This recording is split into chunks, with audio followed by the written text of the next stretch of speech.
Memphis, Tennessee, Graceland Mansion, March 14th, 2002, 9:47 a.m. A construction worker named Mike Patterson is tearing down a wall in Elvis Presley's private recording studio. The studio hasn't been touched since Elvis died in 1977. 25 years of dust and silence.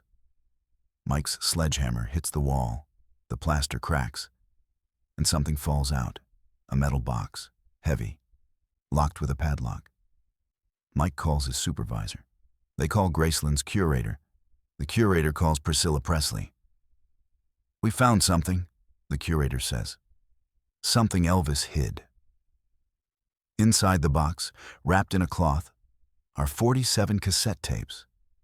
Each one labeled in Elvis's handwriting, each one addressed to someone he loved.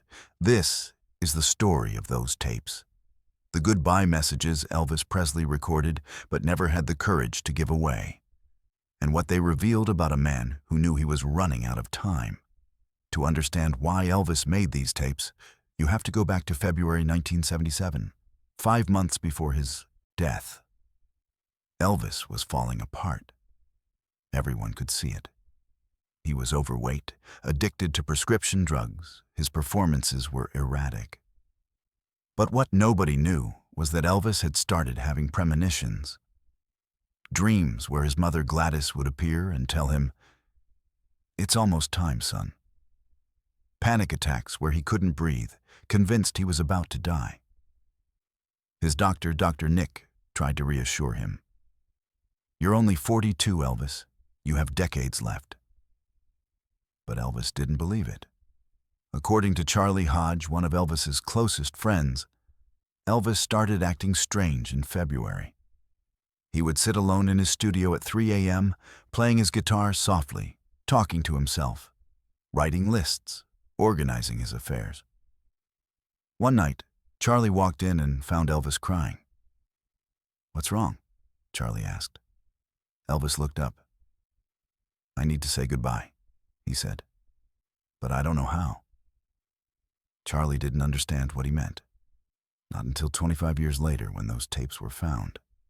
Elvis had decided to record goodbye messages, not for the public, not for his legacy, but for the people he loved, the people he knew he was about to leave behind. He bought a professional tape recorder, set it up in a hidden corner of his studio, and late at night, when everyone was asleep, he would sneak in and record. Quick thought. Have you ever wanted to tell someone something important, but couldn't find the courage to say it to their face? That's why Elvis chose tape. Because some goodbyes are too hard to say in person. If you've ever felt that way, drop a comment. You're not alone. According to Priscilla Presley, who eventually listened to all 47 tapes, they were organized by category. Tapes 1 to 5 were to Lisa Marie. These were the most heartbreaking. Elvis talking to his 9-year-old daughter, knowing she would listen to these when she was older. On tape 1, Elvis says, "Baby, by the time you hear this, I'll be gone. And I'm sorry. I'm so sorry I couldn't be the daddy you deserved. I really tried, but I was too broken." He tells her stories from his childhood. Tells her about his twin brother Jesse, who died at birth. Tells her, "You were supposed to have an uncle. You would have loved him." On tape 5, Elvis sings her a lullaby. The same lullaby his mother Gladys used to sing to him. His voice cracks. He's crying while singing. Tapes 6 to 12 were to Priscilla. These were different. Not romantic, not angry, just honest. Elvis apologizes. Apologizes for the drugs, for the affairs, for not being the husband she needed. "You deserved better than me, Scylla," he says. "You deserved a man who could grow up. And I never did." But then he says something that made Priscilla cry for days. "Even though we're not together anymore, you're still the only woman I ever really loved. And if there's a heaven, I'll be waiting for you there, even if it takes 100 years." Tapes 1320 were to his father Vernon. This is where Elvis becomes a son again. Not the king of rock and roll, just a scared kid talking to his dad. Dad, I know I let you down. I know you watched me destroy myself and you couldn't stop me. That must have killed you. I'm sorry I put you through that. Elvis talks about his mother, about how he never recovered from losing her, about how every day without her felt like drowning. I'll see Mama soon, Dad, Elvis says, and I'll tell her you took good care of me, even when I didn't deserve it. Tapes 2140 were to his band and friends. These tapes were shorter. Messages to the people who traveled with him, played music with him, stood by him. To Charlie Hodge, you were more than a friend. You were a brother. Thank you for never judging me.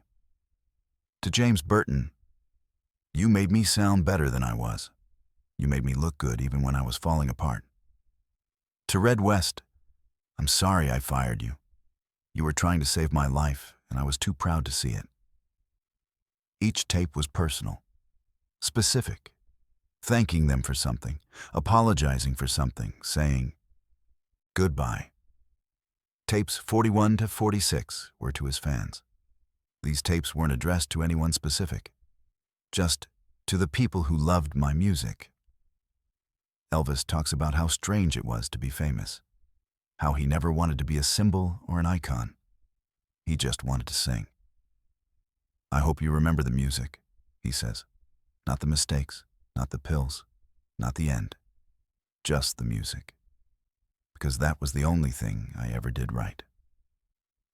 And then there was tape 47, the last tape, the one that made Priscilla call Graceland's curator at 2 a.m., sobbing. The tape was labeled, "To whoever finds this." Elvis knew. He knew that one day, someone would discover these tapes, maybe years later, maybe decades. A stranger who never met him. And he left them a message too. The tape starts with Elvis's voice, quieter than the others, tired. Hi, I don't know who you are. I don't know when you're listening to this. But if you found these tapes, it means I'm gone. And I want to say thank you. Thank you. For what? Elvis continues, thank you for caring enough to listen. Thank you for not throwing these away. Because these tapes are all I have left. These words, these goodbyes. This is my only chance to tell the people I love that I'm sorry I couldn't stay. He pauses. You can hear him breathing, struggling. I know what people will say about me when I'm gone. That I was weak, that I gave up, that I let the drugs win. And maybe they're right. But I want you to know something. Another pause. I tried. I really tried. Every single day I tried to be better, to be the man my mama raised me to be. But some battles you just can't win. And I'm tired. I'm so tired. Elvis's voice breaks. He's crying now. So, if you're listening to this, whoever you are, do me a favor.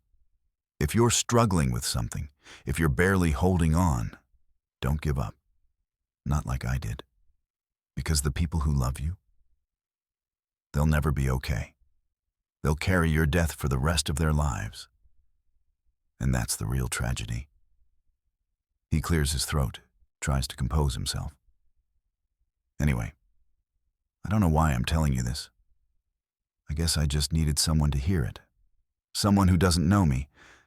Someone who won't judge me. The tape goes quiet for 10 seconds. Then Elvis speaks one last time. Take care of yourself, stranger.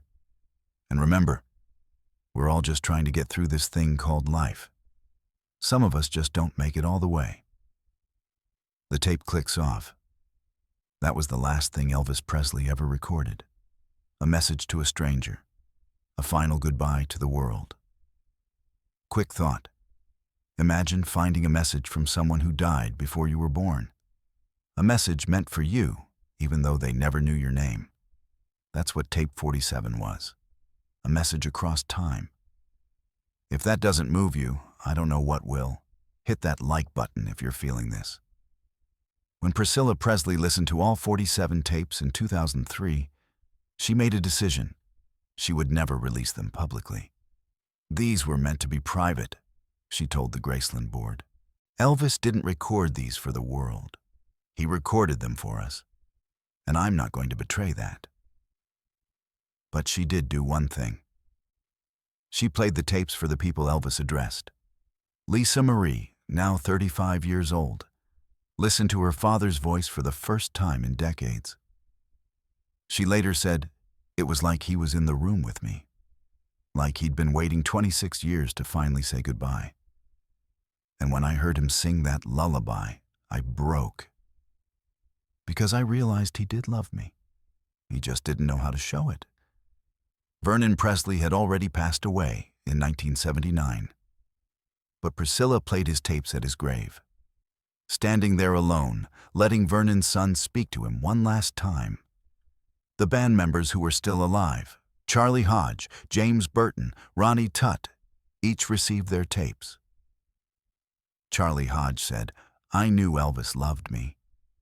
But hearing him say it, in his own voice, 25 years after he died, that's a gift I never expected.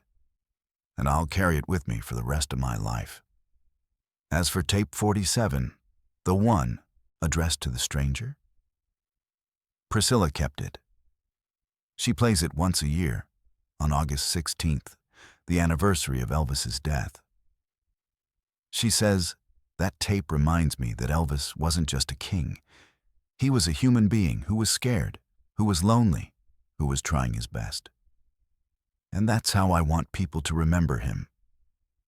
The metal box that held the tapes now sits in Graceland's private archives. It's not on display. Most visitors to Graceland don't even know it exists. But if you ask the tour guides, some of them will tell you the story. The story of the construction worker who found a box. The story of the 47 goodbyes Elvis never had the courage to say in person. Mike Patterson, the worker who discovered the box, was interviewed in 2010. He said, "I'm not even an Elvis fan. I was just doing my job. But when I saw those tapes, when I saw his handwriting, I felt something. Like I was holding something sacred, like I was the stranger he was talking to on tape 47. Mike never listened to the tapes. He says he didn't need to. Whatever Elvis said on those tapes, it wasn't for me. But I'm glad I found them, because now the people he loved have his voice again. And that's worth more than any treasure." So what do we take away from this story? What's the lesson? Maybe it's this. Goodbyes don't have to be perfect. They don't have to be face-to-face. They don't have to be easy. Elvis Presley recorded 47 cassette tapes because he couldn't find the words to say goodbye in person. And you know what? That's okay. Because sometimes love isn't about grand gestures. Sometimes it's about leaving a message in a box behind a wall. A message that says, "I was here. I loved you. And I'm sorry I had to leave." Elvis left those messages, and 25 years later, they found their way home. The music is bigger than any of us. But the stories are what keep the music alive. Subscribe for more. Hit like if this touched you. And remember, behind every legend is a human who loved, who hurt, who tried, just like you, just like me. Thanks for watching.